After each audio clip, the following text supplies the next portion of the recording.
दो भाइयों की अद्भुत कहानी। क्या धर्मात्मा को भी भगवान सजा देते हैं? जरूर सुनिए यह पौराणिक कथा। दो सगे भाई थे। बड़े भाई थे राम टहल और छोटे भाई थे शिव टहल। राम टहल विलासी, दुर्व्यसनी, चरित्रहीन आदमी थे, पर सांसारिक व्यवहारों में चतुर थे। सूद ब्याज के मामले में दक्ष थे। लोगों को जरूरत पड़त पर पैसा देते थे, पर सूद समेत वसूली करते थे, फिर चाहे देनदार की कमर ही क्यों न टूट जाए। और मुकदमे अदालत में तो वे कुशल थे। दिन ब दिन उनका धन बढ़ता जाता था। सभी उनके आसामी थे। दूसरी ओर उन्हीं के छोटे भाई शिव टहल साधु भक्त, धर्मपरायण और परोपकारी जीव थे। उनके द्वार पर दो चार अतिथि बने रहते ही थे। साधु संत आ जाए तो बिना भोजन किए न जाने पाए। कोई भिक्षुक द्वार पर आ जाए तो खाली हाथ न लौटे। समाज में मान सम्मान बढ़ता जाता था, पर उनका धन घटता जाता था। बड़े भाई का सारे मोहल्ले पर दबाव था। जितने नीच श्रेणी के आदमी थे, उनका हुक्म पाते ही फौरन उनका काम करते थे। उनके घर की मरम्मत बेगार में हो जाती। ऋणी सब्जी वाले साग सब्जी भेंट में दे जाते। ऋणी ग्वाला उन्हें बाजार भाव से आधे दाम में दूध देता। इसके विपरीत छोटे भाई का किसी पर रौब न था।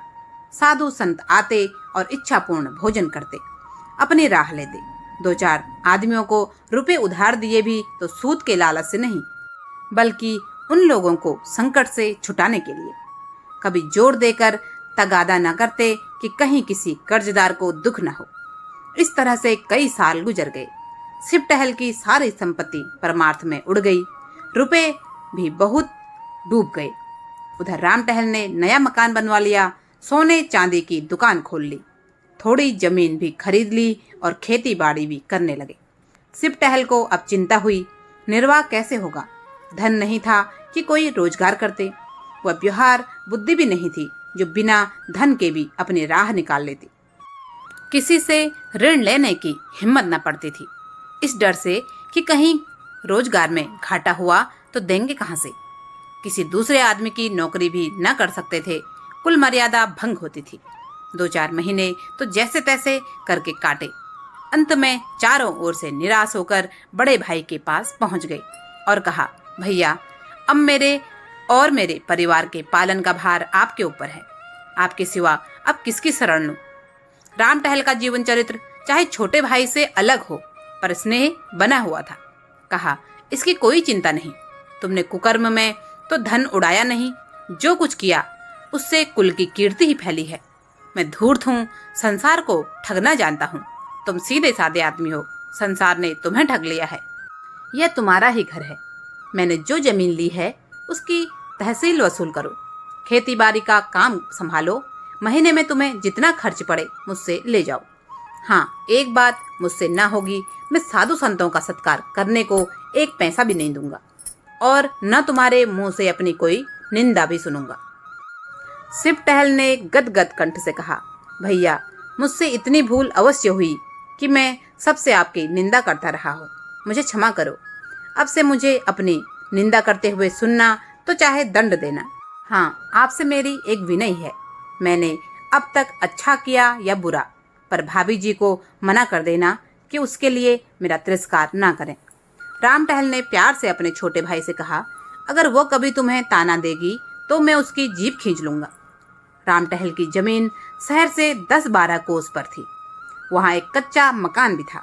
बैलगाड़ी, खेती की अन्य सामग्रियां वहाँ रहती थी। शिव टहल ने अपना घर भाई को सौंपा और अपने बाल बच्चों को लेकर गांव चले गए। वहाँ उत्साह के साथ काम करने लगे। नौकरों ने भी काम में चौकसी की। मेहनत रंग लाई, परिश्रम का फल मिला। पहले ही साल उपज दुगनी हो गई और खेत का खर्च आधा रह गया। इधर शिव टहल गांव में फिर से खुशहाल होने लगे और उधर राम टहल शहर में और धनवान। दोनों भाई अपनी अपनी जगह पर खुश थे। शिव टहल को बड़े भाई की शर्तें याद थी, पर स्वभाव को कैसे बदले।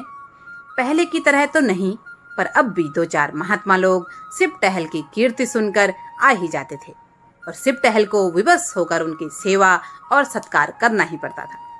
एक तरफ तो वह सेवा सत्कार करते थे, पर दूसरी ओर अपने भाई से यह बात छिपाते थे कि कहीं वह अप्रसन्न होकर जीविका का यह आधार भी ना छीन ले। फल यह होता कि उन्होंने बड़े भाई से छिपाकर अनाज, भूसा, खली आदि बेचना शुरू कर दिया और चोरी द्वारा होने इस कमी को पूरा करने के लिए वह मजदूर से और भी कड़ी मेहनत करवाने लगे और खुद भी कड़ी मेहनत करते। धूप, ठंड, पानी, बूंदी की बिल्कुल परवाह न करते। लेकिन शरीर के परिश्रम की भी एक सीमा होती है। शिव टहल ने कभी इतना परिश्रम तो किया न था। शरीर शक्तिहीन होने लगा। भोजन भी रूखा सूखा ही मिलता था। उस पर भोजन का कोई ठीक समय भी नहीं। कभी दोपहर को खाया तो कभी तीसरे पहर। कभी प्यास लगी तो तालाब का पानी पी लिया। नतीजा दुर्बल होते चले गए। दुर्बलता रोग का पूर्व रूप है। बीमार पड़ गए। देहात में दवा दारू की सुविधा भी नहीं थी। रोग ने जड़ पकड़ ली।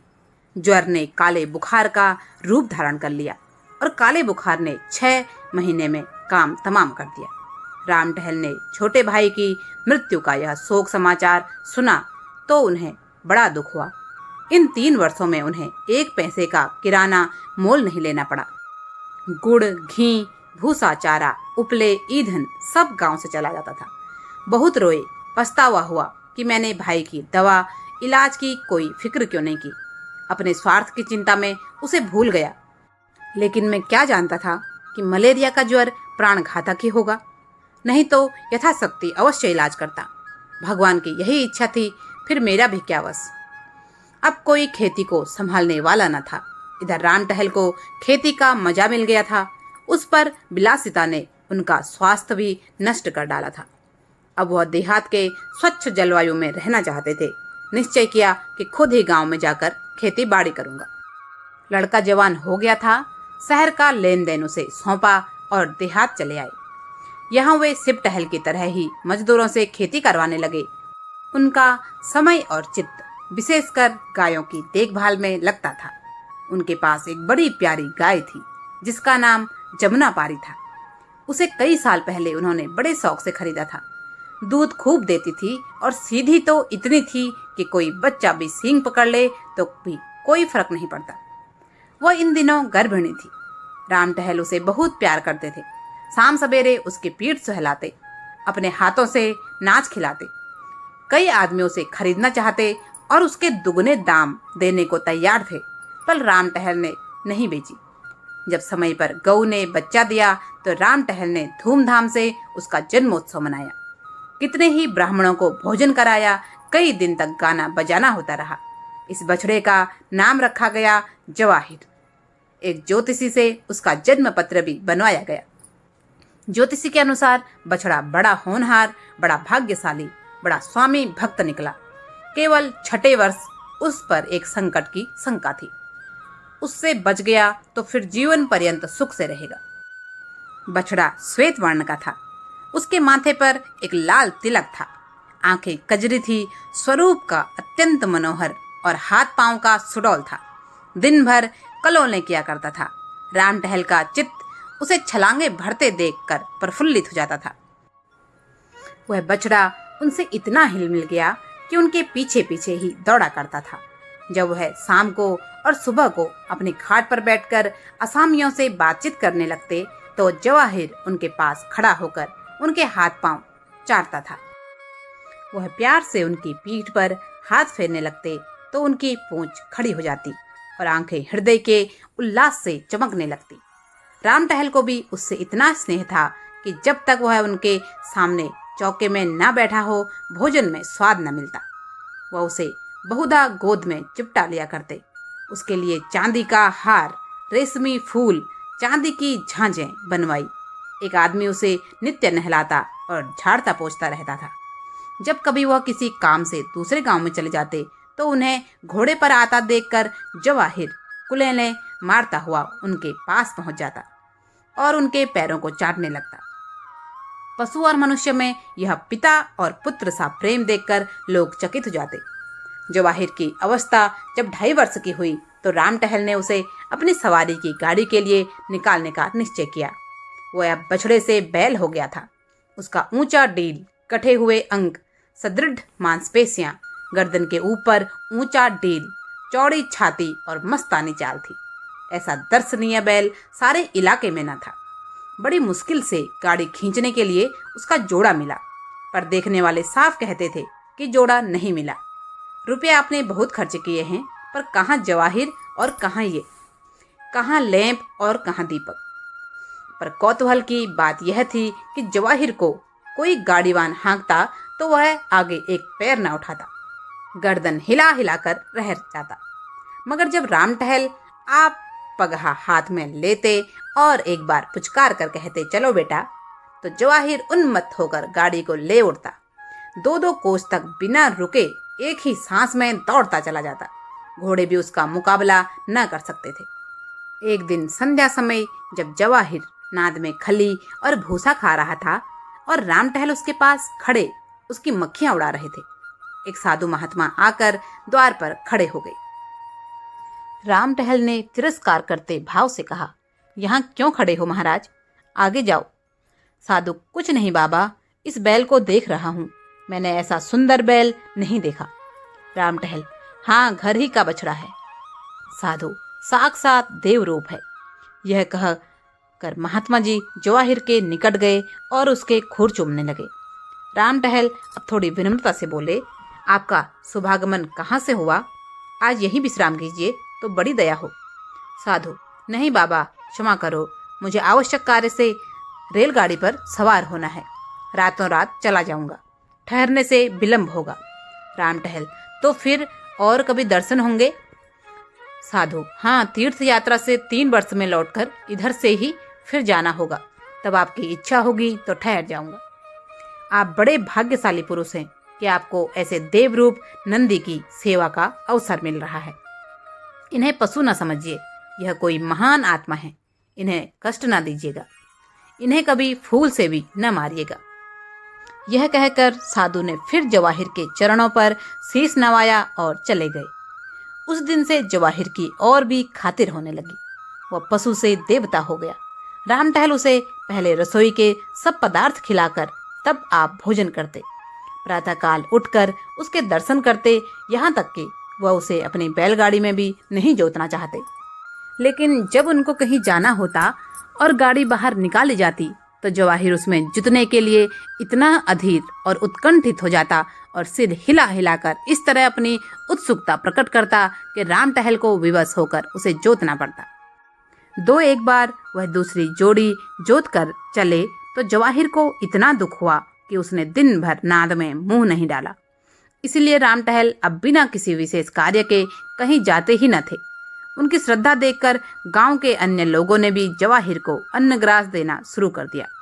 सुबह उसके दर्शन करने तो प्रायः सभी आ जाते थे। इस प्रकार 3 साल और बीते।